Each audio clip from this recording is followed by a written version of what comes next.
इस भारतीय संस्कृत ज्ञान परीक्षा के संयोजक श्री कुमार कश्यप जी, इस विद्यालय के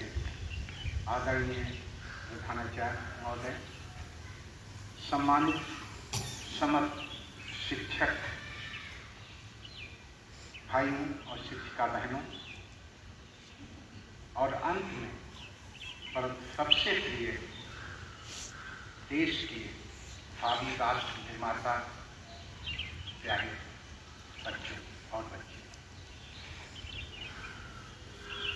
भारतीय संस्कृत ज्ञान परीक्षा जैसा कि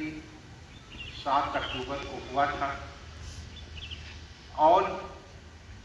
सबसे बड़ा बधाई के पास इस विद्यालय के प्रधानाचार्य जी को और शिक्षक बंधु कहें कि जिले में सबसे ज़्यादा छात्र यही के लोग थे, इनके लिए सबसे बड़ी बात तो सबसे बधाई के पास आप लोग हैं। और भारतीय संस्कृत ज्ञान परीक्षा, ये भी आप जानें, ये शांत कुंज हरिद्वार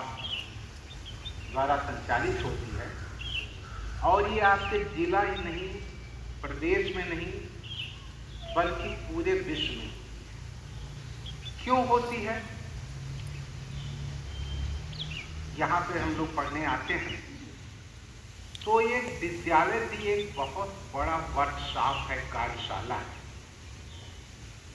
जिसमें बहुत बड़ी भूमिका शिक्षक की होती है,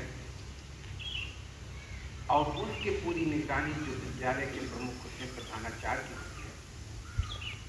यदि हम सभी लोग एक एकेडमिक क्वालिफिकेशन लेकर, चाहे आईएएस हो जाएं, चाहे आईपीएस हो जाएं, आईएफएस हो जाएं, कुछ भी हो जाए, और अगर हमारे अंदर संस्कृति, मानवता, नैतिकता का पतन हो गया, तो समझ लीजिए वो सब पद स्वतः संभाल देते हैं।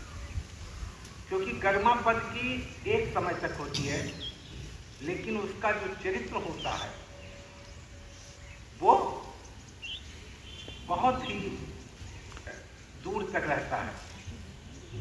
क्योंकि मनुष्य की छवि जो होती है, पानी, जल जो है पानी, और उसका चरित्र जो है वो दो ही नजर में आता है। अगर पानी स्वच्छ है तो आपका चित्र बहुत नजर आता है, अच्छा आता है, और अगर आपका छवि सुंदर है तो वो चरित्र बहुत नजर आता है, और वही अस्थायी रहता है। मनुष्य का भी एक यही दायित्व है, कर्तव्य है कि हम सब लोग चाहे जितने पढ़ने लिखने की योग्यता अलग हो, तो यही एक कार्यशाला है जहाँ पर आपको संस्कृति, नैतिकता, चरित्र का ज्ञान पाठ पढ़ाया जाता है। अभी प्रार्थना हो रहा था, कितनी अच्छी भाव थी कि हम सेवा भाव से सबकी सेवा करें, अपने को ऊंचे बढ़ें, लेकिन ये कब, जब हम उस नैतिकता में चलना। हम लोगों ने बहुत प्रोग्रेस किया है, बहुत उन्नत किया है, यहाँ तक कि देखिए हम लोग चंद्रमा पर पहुँच गए,